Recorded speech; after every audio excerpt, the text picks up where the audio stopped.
நண்பர்களுக்கு வணக்கம். இது எங்க வீட்ல வந்து மணத்தக்காளி கீரை செடி வந்து வளர்ந்துருந்தது.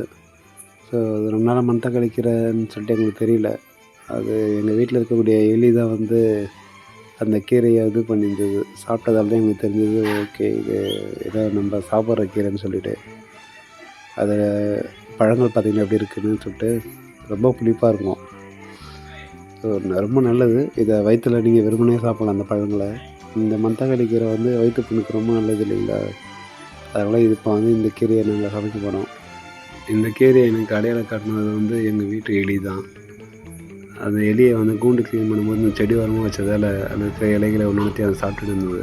அப்பதான் இது நம்ம ஏதோ சாப்பிட்ற கீரைன்னு சொல்லிட்டு எனக்கு தெரிய வர அத உத்து பார்க்கும்போது மணத்தக்காளி இருந்தது. ஸோ அந்த கீரைய எடுத்து ஒன்னொன்னா பறிச்சு இப்போ நம்ம ஒரு நல்ல பருப்பு போட்டு ஒரு கூட்டு வச்சு சாப்பிட்டாச்சு.